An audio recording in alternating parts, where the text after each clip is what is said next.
Hello everybody, and welcome to another Like a Dragon Ishin guide. This time we'll be taking a look at how to level up quickly. When we say level up in this game, that can mean multiple things. There's the overall level, which gives you training orbs after each level that you're able to use in any style's skill tree, or the style-specific levels that give you orbs specific to that skill tree. Overall level is usually accumulated just by playing the game, whereas the style-specific levels you need to only use that style to get experience for it. Let's talk about leveling up the overall level first, since it's probably the more simple one to talk about. Early game, the dungeon missions at the Shinsengumi HQ are a pretty good place to start, since that minigame has a decent, gradual difficulty increase. The dungeon is one thing you will have to go back to sooner or later just because of how beneficial it is. If it's not for experience, it's for materials. If it's not for materials, it's for specific weapon and armor drops maybe. Or maybe you just want another place to level up your troopers. Don't quote me on this, but I think every single mid to high-end material can be obtained from one mission or another, just with this minigame alone. Of course, you need to check each individual mission's drop list to make sure of that. But we'll talk about materials and crafting in another video. Another really good way to get general experience is from the 100-man battle in the arena. This is decent for mid to late game where decent weapons and equipment might not really be that much of a concern. If you don't know where the arena is, you can find it in Mokorogai at the top floor of the middle structure. It should be the first shop you can enter when you're up.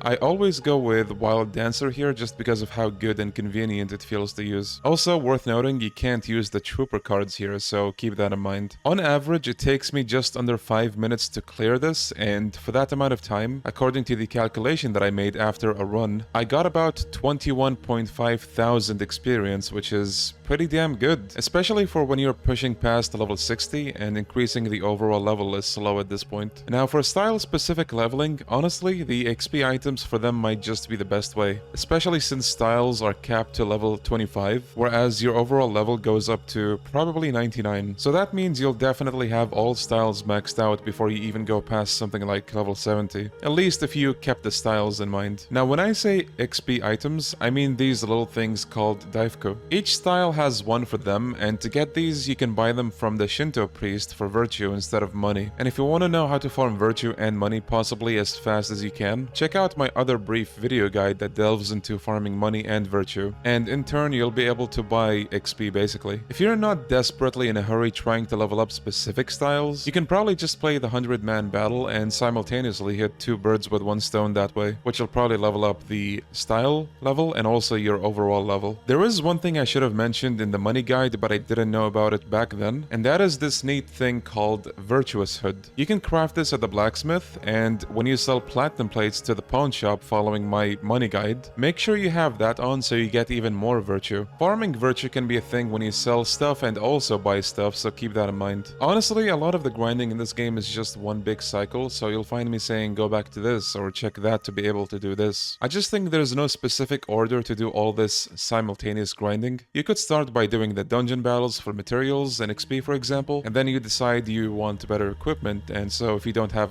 the money then, you'll grind for money, and then you might be short on materials, so you go back to the dungeons, just one big cycle. But anyway, this is the end of the video. I do hope this is useful to someone out there. If it did help you out, a like and a subscribe in return would help me out a lot. Thanks for watching you guys, and I hope you continue to enjoy Like a Dragon Ishin.